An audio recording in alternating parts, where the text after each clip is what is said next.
नमस्कार। राज्यसभा टीवी का ये बेहद ख़ास प्रोग्राम है गुफ्तगू, और गुफ्तगू में आज हैं हमारे साथ जाने माने फिल्मकार, लेखक, एक्टर और रंगकर्मी रजत कपूर।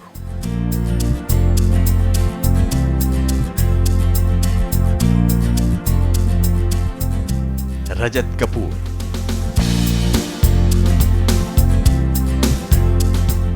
बहुमुखी प्रतिभा के धनी रजत कपूर का जन्म 1961 में दिल्ली में हुआ।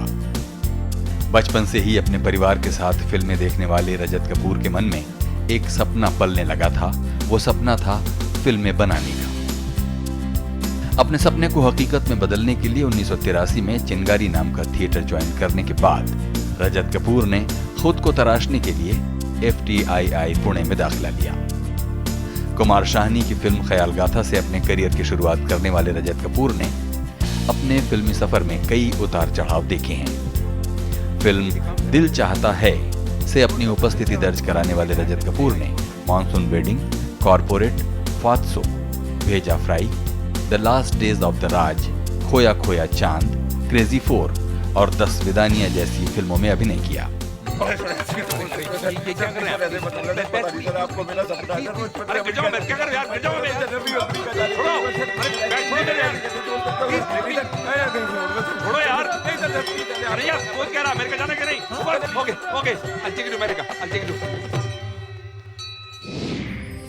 इस दौरान रजत कपूर कभी भी कॉमर्शियल फिल्मों की दौड़ में शामिल नहीं हुए।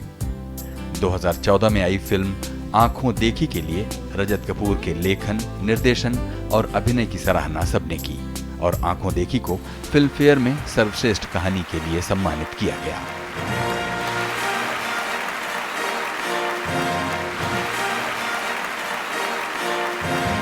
It's really a privilege for a small film like आंखों देखी to get this. Thank you very much. बहुत बहुत स्वागत है रजत जी। बहुत बहुत शुक्रिया। हमें बताइए कि हम सुनते हैं कि बचपन से ही आपको ये शौक़ था कि आप एक दिन फिल्मकार बनेंगे। ये बचपन से शौक़ कैसे पैदा हुआ? शौक़ नहीं था, ये संकल्प था। बचपन तो खैर क्या समझिए 14-15 साल की उम्र से। फिल्मों का शौक़ कैसे पैदा हुआ? आई थिंक मेरे पिताजी की वजह से। बहुत फिल्में देखते थे वो, तो उनके साथ हम लोगों को भी फिल्म देखने का मौका मिलता था। तो जो यूजुअल बॉलीवुड की फिल्में, हिंदी फिल्में या हॉलीवुड की फिल्में, वो सब तो देखते ही थे। साथ में वो थोड़े ख़ास फिल्म बफ थे वो। तो जैसा मुझे याद है, नेशनल अवार्ड्स जिन फिल्मों को मिलता था उनका एक फेस्टिवल होता था विज्ञान भवन में तब, तो वो भी देखने जाया करते थे और उनके साथ हम लोग भी देखने जाया करते थे, मैं और मेरा भाई। मुझे याद है 13 साल की उम्र में, 1974 की बात है शायद, मणिकौल साहब की दुविधा फिल्म हम लोग देख के आए थे। तो वो आसान फिल्म नहीं है देखने के लिए एक आम आदमी के लिए, लेकिन हमारे पिताजी देखते थे वो सब और उनके चलते हम लोगों को भी देखने का मौका मिला। तो वहीं से शौक़ बढ़ते लगा कि फिल्मों में ऐसा कुछ खास है। फिर 16 साल की उम्र में एक फिल्म सोसाइटी मैंने ज्वाइन कर ली दिल्ली यूनिवर्सिटी में, सेल्यूलॉइड नाम था उसका। पंकज बोटालिया साहब चलाते थे। तो वहाँ पहली बार वर्ल्ड सिनेमा से इत्तेफाक हुआ। फासबिंदर, हर्जॉग, गोदाद, बर्गमैन, ये सब फिल्में देखने को मिली। तब तक तो ये पक्का हो गया था कि मैं एक दिन तो फिल्म बनाऊंगा, लेकिन ये नहीं पता था क्या करना चाहिए फिल्म बनाने के लिए। वो पहला कदम क्या है जो कि फिल्मकार वाली सफ़र पे ले जाए। तो ऐसे ही सोच साच में पड़े रहे, क्या करें कैसे करें। आसान नहीं था बम्बई आना। पिताजी की एक प्रिंटिंग प्रेस थी, तो उसमें भी काम शुरू कर दिया कॉलेज के बाद। बोले क्या करना चाहते हैं? मैंने फिल्म बनाना चाहते हैं, लेकिन अभी क्या करोगे? अभी पता नहीं। तो कहते अच्छा चलिए प्रेस में आ जाइए। तो प्रेस में जाना शुरू कर दिया। तभी मेरी एक और एक्सीडेंट, हादसा ऐसा हुआ कि थिएटर से गुफ्तगू हो गई। थिएटर के बारे में मैं ज़्यादा जानता नहीं था, मेरा शौक़ भी नहीं था थिएटर में। सिनेमा ही सब कुछ था मेरे लिए। लेकिन मैं एक अलियांस फ्रांसेज होता था साउथ एक्सटेंशन में तब दिल्ली में, मैं वहाँ फ़्रेंच पढ़ने के लिए गया। और फ्रेंच पढ़ते पढ़ते मैंने देखा वहाँ पे एक छोटा सा थिएटर ग्रुप है, वो लोग अपना ही कुछ काम कर रहे हैं। तो ऐसे ही मैं चला गया एक दिन रिहर्सल देखने, फिर दूसरे दिन, और वहाँ से मुझे ऐसी लत लगी थिएटर की, और उसका ऐसा नशा है थिएटर परफॉर्मेंस का, थिएटर रिहर्सल का, उस पूरे क्रिएटिव प्रोसेस का ऐसा नशा है कि वो मतलब उसका कोई दूसरी तुलना नहीं है उसकी। और आज तक उस नशे में हम लोग चूर हैं। तो थिएटर चालू हुआ पहले, और फिर 24 साल की उम्र में मैंने फैसला किया, पिताजी को बताया कि मैं FTI जा रहा हूँ पढ़ने, फिल्म्स एंड टेलीविज़न इंस्टीट्यूट, और किस्मत से एडमिशन मिल गया वहाँ। 3 साल वहाँ पढ़ाई करी और उसके बाद बॉम्बे। तो फिर हम ये देखते हैं, जैसा कि आपने बताया, कि ज़्यादातर आपका जिन फिल्मों को लेकर आकर्षण हुआ वो कुछ ख़ास तरह की फिल्में थीं। ये जो आम तौर पर चलने वाली मनोरंजन और मेन स्ट्रीम की फिल्मों के बजाय कुछ वर्ड सिनेमा और कुछ एक तरह का अल्टरनेटिव सिनेमा जैसी चीज़। देखिए, पहला जो शौक़ लगता है, पहला जो दिल को छूती है बात, वो तो मेन स्ट्रीम सिनेमा ही होता है, क्योंकि वो आपका कल्चर है, वो आपके सराउंडिंग एनवायरनमेंट है, वही आपको लगता है, पहले तो वही सच है पूरा। तो दीवार मेरी बहुत बड़ी फेवरेट फिल्म थी, और 13 साल की उम्र में बॉबी बहुत फेवरेट फिल्म थी राज कपूर साहब की। मेरे पिताजी राज कपूर साहब के बहुत बड़े फ़ैन थे, तो आवारा और इस तरह की पिक्चरें उनके साथ पहले देखी थी। तो पहला जो आपका इंटरेक्शन होता है वो मेन स्ट्रीम सिनेमा के साथ ही होता है, चाहे वो हिंदुस्तान का हो या हॉलीवुड का हो। फिर धीरे धीरे आंखें खुलती हैं, फिर पता चलता है कि यार और भी तरह की पॉसिबिलिटीज़ हैं, और भी तरह का सिनेमा पॉसिबल है, जो कि फिल्म सोसाइटी के ज़रिए या और फेस्टिवल्स के ज़रिए पता चलता है। फिर फिल्म इंस्टीट्यूट जाने के बाद ये बात तय है कि एक रुझाव इस तरह के अल्टरनेटिव सिनेमा की तरफ ज़्यादा हो गया, ऑब्वियसली, क्योंकि जब आप पढ़ने लगते हैं सिनेमा, तब आपको लगता है कि इस माध्यम से क्या क्या हो सकता है, कि ये माध्यम सिर्फ एंटरटेनमेंट के लिए नहीं है। एंटरटेनमेंट हो तो बहुत अच्छी बात है, लेकिन इसके अलावा भी कैमरे के ज़रिए आप क्या क्या कर सकते हैं, वो बात पहली बार FTI में जाने के बाद पता चली। जब तक आप ये सोचते रहते हैं कि फ़िल्म बनाऊंगा, तब तक एक बात होती है, जब आप सचमुच फ़िल्म बनाने की बारीकियां सीखना शुरू कर देते हैं, फिर कुछ दुनिया भर का सिनेमा आपके ऊपर उसका एक्सपोजर होता है, तो आपकी अपनी एक चॉइस उसमें से इमर्ज करके सामने आती है। थिएटर के साथ तो ज़रूर हुआ कि थिएटर एक ऐसी चीज़ थी जिसको आपने शुरू कर दिया, लेकिन सिनेमा शुरू करने से पहले आपने क्या सोचा कि किस तरह का सिनेमा हो जिसमें आप अपने आप को प्रूव कर पाएंगे? ये तो बात अभी भी इस उलझन से आदमी गुजरता है, अभी भी वो तो कभी ख़त्म नहीं होता मुद्दा। और ये हर 2 साल के बाद ये चीज़ बदलती भी रहती है, स्पेशली जब आप अपने करियर की शुरुआत करते हैं, जब आप सीखना शुरू करते हैं। तो जो फिल्म मुझे फर्स्ट ईयर में अच्छी लगती थी या अच्छी नहीं लगती थी, वो थर्ड ईयर में जाके बहुत अच्छी लगने लगी। वही फिल्म, आप एक ही फिल्म को बार बार देखते हैं, 2 साल के बाद, 4 साल के बाद वो फिल्म ही बदल जाती है, क्योंकि आप बदल गए, क्योंकि आपकी ग्रोथ हो रही है। तो किस तरह की फ़िल्म बनाएंगे वो भी आपकी बात साफ़ नहीं होती। ये आप सही कह रहे हैं कि FTI में इतना वर्ल्ड सिनेमा देखने को मिलता है, तो एक तरह का प्रेशर भी हो जाता है आपके ऊपर कि यार ये लोग तो इतना बड़ा काम कर चुके हैं, हमसे क्या होगा, हम तो इस लायक ही नहीं है कि ऋत्विक घटक साहब हैं, या मतलब इन्होंने तो सब कुछ कर दिया है, अब आप क्या करने वाले हैं। फिर ये भी होता है कि इसकी copy not consciously but even subconsciously आपके अंदर इतना घुस जाता है कि आपको पता नहीं चलता आप कब उसकी नकल करने लगे हैं। मुझे क्या लगता है ना कि किसी भी आर्टिस्ट की सबसे बड़ी जर्नी, जो सबसे महत्वपूर्ण जर्नी है, वो है कि वो आर्टिस्ट को अपनी आवाज़ मिल जाए, you know, and that takes a long time.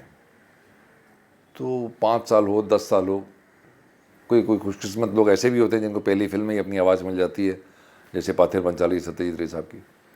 और कोई ऐसे होते हैं कि उनको 10 साल के बाद पता चलता है कि यार मैं कहना क्या चाहता हूँ और किस तरह से कहना चाहता हूँ उसको। What is it which is unique in me, you know, what is it which is unique in my expression, in my filmmaking. तो स्ट्रगल वही है। इंस्टीट्यूट के बाद मैंने मणिकौल साहब के साथ काम किया 2 साल, और कुमार शानी के साथ काम किया। उन दोनों ही मेरे टीचर्स हैं, मैं उनको मानता हूँ, और बहुत कुछ उनसे सीखा। लेकिन वो एक अपने तरीके का सिनेमा बनाते थे, स्पेसिफिक, बहुत ही एब्स्ट्रैक्ट फिल्म्स, बहुत ही मुश्किल फिल्म्स, जो फिल्में कभी रिलीज़ भी नहीं हुई उनकी, and great films I think. तो जब मैंने पहली फिल्म बनाई अपनी, प्राइवेट डिटेक्टिव उसका नाम था, और हालांकि थ्रिलर थी, लेकिन मेरे दिमाग में कुमार शानी साहब बहुत उस टाइम हावी थे, तो सबकॉन्शियसली मेरे दिमाग में ये चलता था कि कुमार कैसे इसको ट्रीट करते हैं। तो कहीं ना कहीं से कुमार उस फिल्म के अंदर थे। फिर उसके बाद एक शॉर्ट फिल्म मैंने बनाई, hypnothesis, and I think with that I finally started to find my own voice. और उस टाइम एक प्ले भी करा हम लोगों ने, सी फॉर क्लाउन, जिसमें क्लाउन्स के ज़रिए से एक बात कही। तो वहाँ करीब 96 97 में पहुँच के 10 साल FTI ज्वाइन करने के बाद मुझे लगा I am beginning to find my voice now.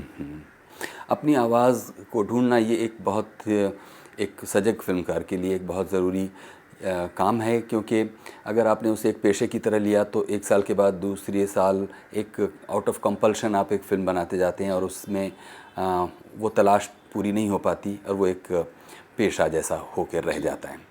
तो अपनी आवाज़ तलाश करने में एक तरह का क्रिटिक भी आप पेश करते हैं, जो आपके इर्द गिर्द जो सिनेमा होता है उससे अपने आप को अलग करने के लिए वो एक तरह का क्रिटिक भी है जो क्योंकि आवाज़ तो आप तभी पता चलेगी आपको जब वो आपकी यूनिक आवाज़ होगी, नहीं तो आप सभी किशोर कुमार की तरह गाएंगे तो फिर तो सभी किशोर कुमार हो जाएंगे। तो उसमें आप कहाँ रहे, उसमें आपकी आइडेंटिटी कहाँ रही, आप कौन है। And I think really the journey, only journey, worthwhile journey is to discover who you are, और वो आप अपने काम के ज़रिए करते हैं। अगर हम प्रोडक्ट्स बनाने में लग गए, सिनेमा को प्रोडक्ट की तरह देखना शुरू कर दिया, तो आप मतलब काम तो कर रहे हैं लेकिन I don't think that's very artistic work. And I don't think जो डिस्कवरी है अपने आप की खोज है वो उसके ज़रिए पूरी हो पाएगी, क्योंकि फिर आप पैसा बनाने में या जो भी एंटरटेनमेंट देने में जिस तरह के भी काम में लग गए, वैलिड है या नहीं है वो अलग मुद्दा है, लेकिन वो मेरे लिए नहीं है। एक फिल्मकार के लिए या एक कलाकार के लिए अपनी आवाज़ को ढूंढना कितना ज़रूरी है, इस सिलसिले में भी आगे बातों का ये सिलसिला जारी रखेंगे। अभी एक ब्रेक लेंगे। अभी वक्त है छोटे से ब्रेक का। ब्रेक के बाद हाजिर होते हैं और बातें जारी रखते हैं रजत कपूर के साथ, जो कि एक जाने माने फिल्मकार, लेखक और एक्टर हैं। मैं ये सोच के नहीं आया था कि ये रास्ता आसान है, ये बहुत ही आप सुलझी हुई बात थी कि ऐसा ही होने वाला है।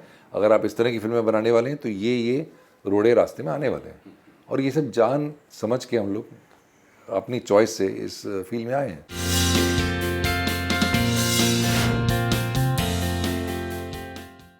स्वागत है एक बार फिर से। प्रोग्राम है गुफ्तगू, और गुफ्तगू में आज हैं आप रजत कपूर के साथ। रजत जी, ब्रेक से पहले आपने कहा कि अपनी आवाज़ को तलाश करने के क्रम में आपने जिन फिल्मों की शुरुआत की, हमको बताइए कि आप फिल्म बनाकर क्या पाना चाहते हैं? फिल्म बनाकर क्या पाना चाहते हैं? फिल्म क्यों बनाते हैं, अगर इस सवाल को सीधे तौर पर कहा जाए? ये सवाल मैंने भी अक्सर अपने आप से पूछा है, स्पेशली जब फिल्म की फंडिंग नहीं मिलती है, आप 2-2 साल 3-3 साल निकाल देते हैं एक स्क्रिप्ट को लेके घूमते हुए प्रोड्यूसर्स के पास, तो कभी कभार ये सवाल मेरे दिमाग में भी आता है कि फिल्म क्यों बनाना चाहते हो यार, छोड़ो ना यार, और भी काम है, एक्टिंग भी कर सकते हो, वो कर लो।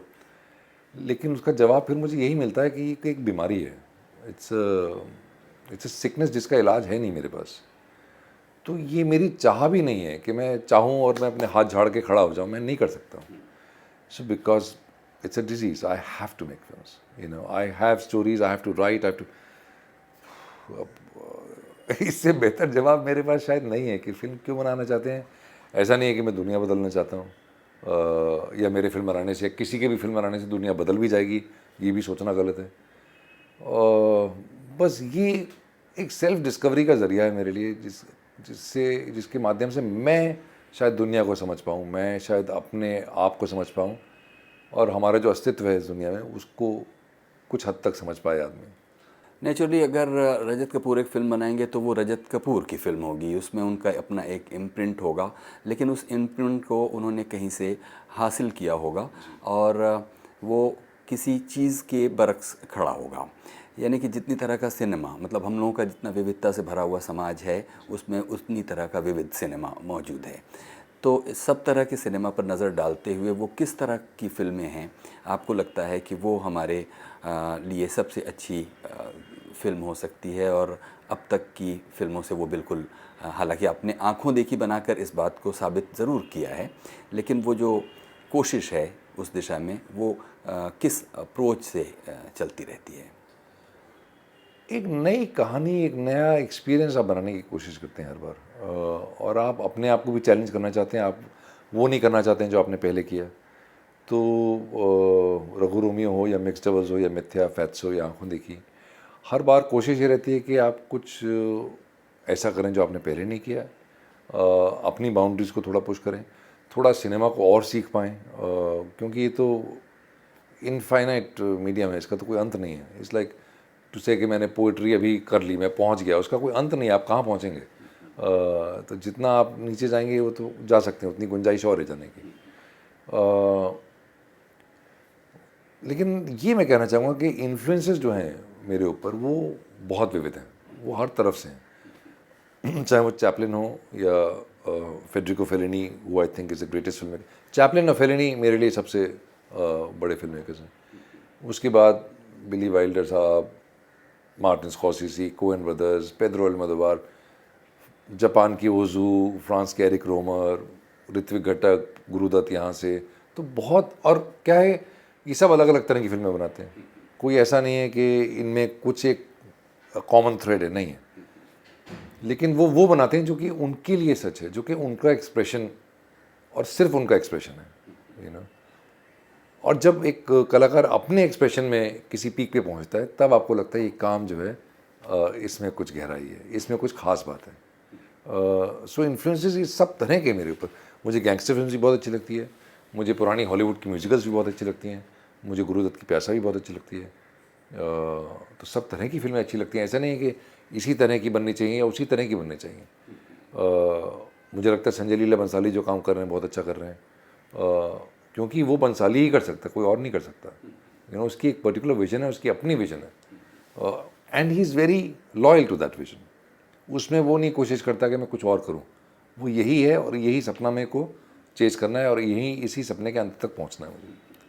सो वो बहुत ज़रूरी है, आपकी एक अपनी विजन हो और फिर आपके पास इतना कन्विक्शन हो कि आप उस विजन के अंत तक जा सकें ईमानदारी से। आपने चूँकि मणि कौल और कुमार शानी के साथ भी काम किया और उनके काम और उनके दृष्टिकोण को नज़दीक से देखा, जिस तरह का सिनेमा उन्होंने बनाया वो एक छोटे दर्शक समुदाय को तक ही पहुंच पाता है, और वो एक तरह का मास सिनेमा नहीं है। बिल्कुल नहीं।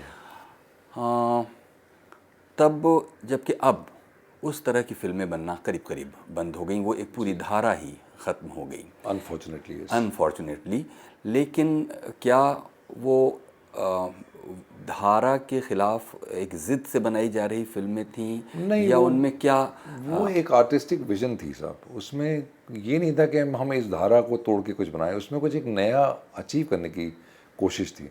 और ऐसा भी नहीं है कि अभी उस तरह की फिल्में एकदम ही बंद हो गई। मुझे लगता है कोर्ट जो अभी चैतन्य तमाना ने बनाई है, या अमित दत्ता जो FTI से निकले हैं और वो फिल्में बना रहे हैं, वो मणि के बहुत करीब हैं, उनके वर्किंग स्टाइल के बहुत करीब हैं। अमित की फिल्में भी रिलीज़ नहीं होती हैं क्योंकि वो रिलीज़ के लिए नहीं बनी हैं। मल्टीप्लेक्सेस के आने से ऑलरेडी एक बूस्ट मिली है हमारी तरह की फिल्मों को, इंडिपेंडेंट फिल्मों को, क्योंकि पहले तो आप रिलीज़ ही नहीं कर पाते थे फिल्म। अगर बना भी ली, अगर मुझे लगता है कुमार आज की तारीख में फिल्म बनाते तो उनकी फिल्में रिलीज़ होती। कस्बा जैसी फिल्म या 4 अध्याय जैसी फिल्म रिलीज़ होती, 2 शो में होती, 4 शो में होती, 20 शो में होती, लेकिन होती, और जो देखने वाले होते वो जाते। लेकिन तब ये चांस ही नहीं था, ऐसे मल्टीप्लेक्सेस थे ही नहीं। तो हम कम से कम सौभाग्यशाली हैं कि हमारे जीते जी ये सब हो रहा है। ये तो हुआ उसका मार्केटिंग और डिस्ट्रीब्यूशन वाला पहलू के, उसमें कुछ नई चीज़ें जुड़ी हैं जी। लेकिन अब लंबा समय आपको फिल्म बनाने की कोशिश में या फिल्मों के कारोबार में उतरे हुए हो चुका। कौन सी ऐसी चीज़ है जो बहुत फ्रस्ट्रेटिंग है इस काम में? यही फ्रस्ट्रेटिंग काम है कि आप पैसा कैसे ढूंढें अगली फिल्म का। फिल्म का हर एक पार्ट बहुत जॉयस है ना, बहुत ही आनंदमय है, चाहे वो शूटिंग हो, चाहे राइटिंग हो, चाहे एडिटिंग हो, चाहे साउंड हो।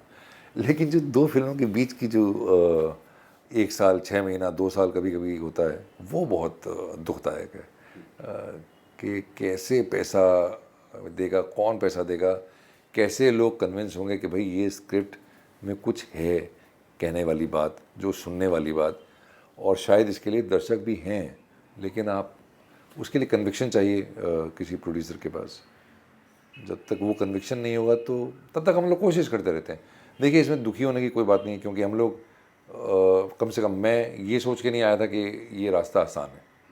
ये बहुत ही आप सुलझी हुई बात थी कि ऐसा ही होने वाला है।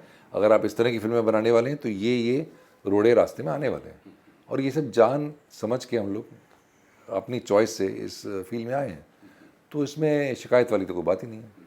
ये तो बल्कि मैं बहुत ही I am very grateful that I been able to make 6 films.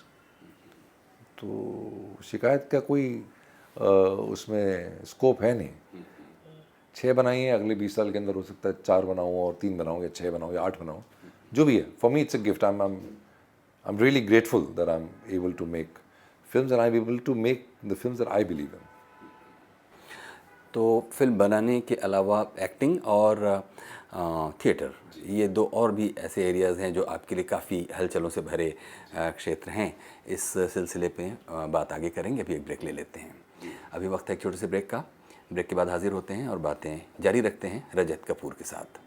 See, like I said earlier, I feel every day I feel very grateful कि जो मैं कर पा रहा हूँ, जो मुझे करने की आज़ादी मिली है, आई एम वेरी वेरी ग्रेटफुल। लेकिन ये सब नहीं होता अगर एक ख्वाब नहीं होता दिमाग में, अगर एक चाह नहीं होती।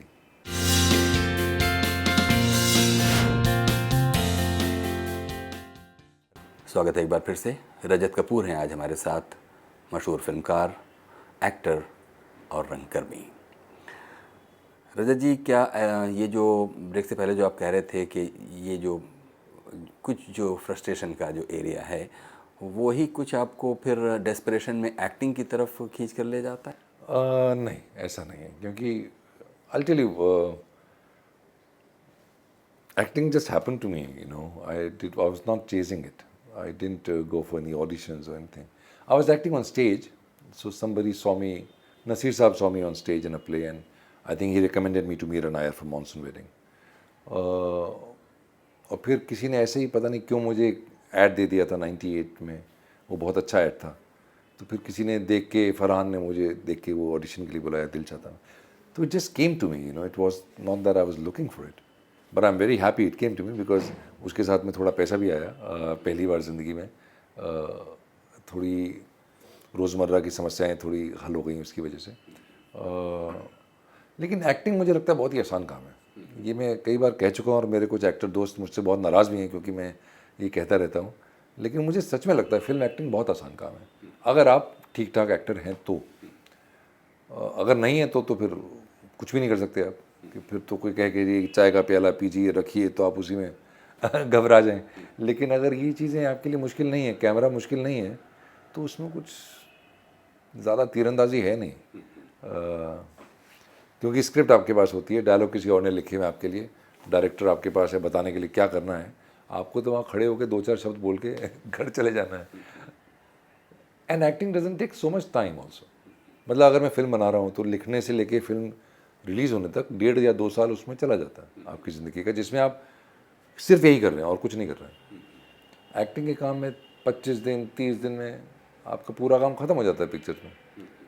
तो it doesn't take so much time.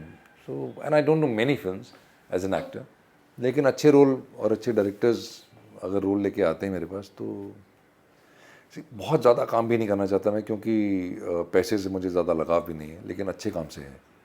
तो अच्छा काम जब आता रहता है, मिलता रहता है खुशकिस्मती से, तो आई टेक। और थिएटर में अभी क्या स्थिति है? Theatre has been a great source of joy for me. I have never stop doing theatre since 84।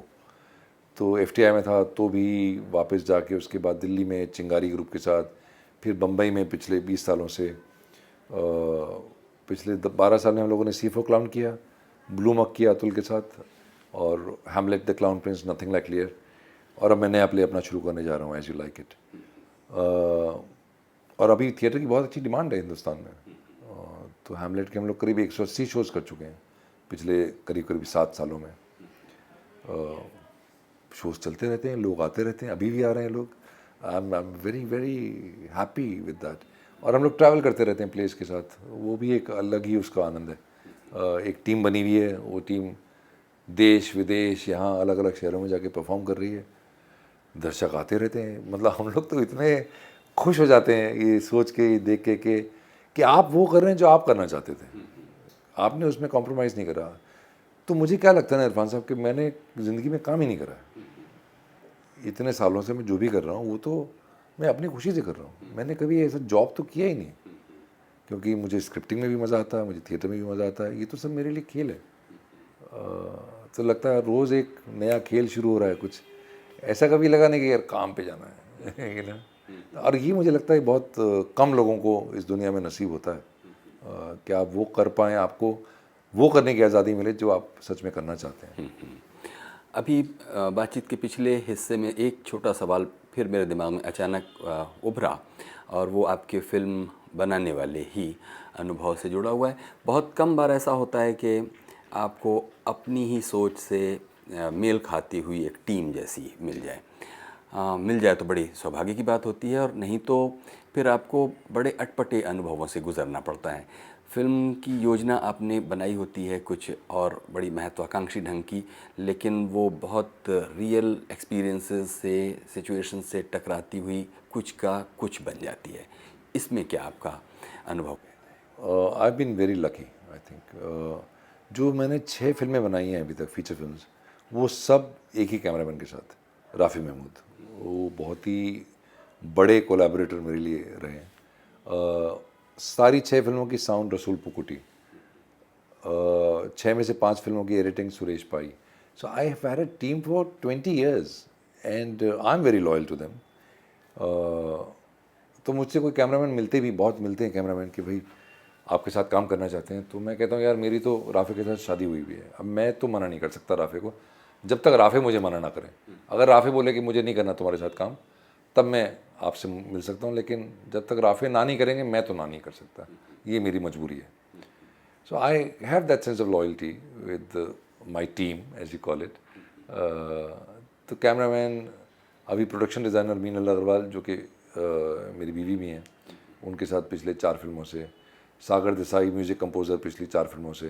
तो ये इसमें क्या अच्छा क्या होता है ये भी कि आप साथ साथ बड़े हो रहे हैं, साथ आप ग्रो हो रहे हैं, आपके रेफरेंसेस एक बन गए हैं, you know. So it's a very nice thing and it becomes easy with every film, it becomes easier, क्योंकि it's like family, you know. Then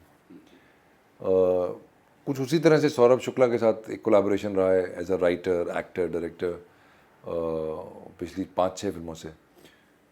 विनय और रणवीर के साथ बहुत अच्छा कोलैबोरेशन रहा है as actors in theatre and on screen.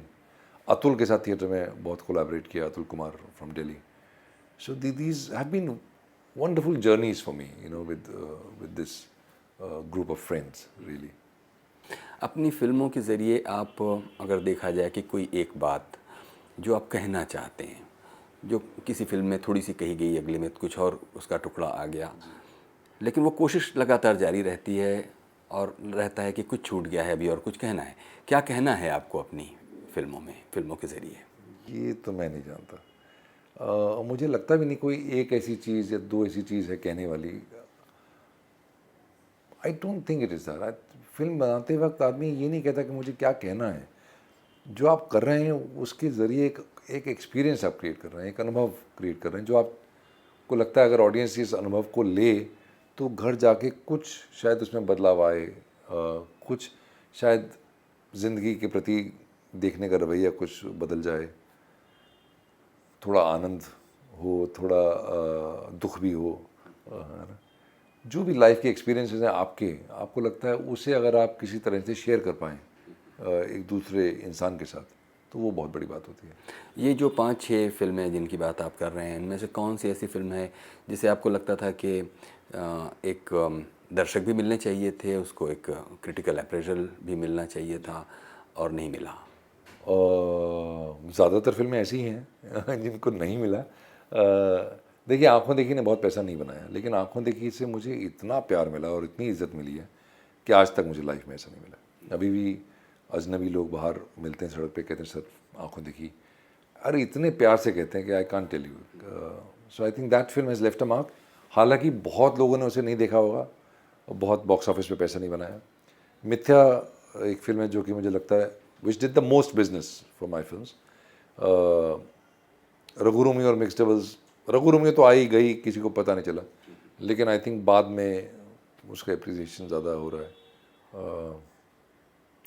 Fatso एक film है जिसको ना तो क्रिटिकल एप्रिसिएशन मिला ना व्यूअर्स एप्रिसिएशन, वो ऐसे ही कुछ हो गया उसके साथ, पता नहीं क्यों। आँखों देखी के बारे में जब आप सोचते हैं कि उसको इतना प्यार क्यों मिला होगा जी, तो खुद भी आपकी कोई राय बनती होगी कि उसमें ऐसा क्या आपने किया जिस वजह से आंखों क्या देखी? पता, ये तो फिल्में अपने आप बनती हैं इरफान साहब। आपको लगता है कि आप बना रहे हैं फिल्म, लेकिन आप बना नहीं रहे होते।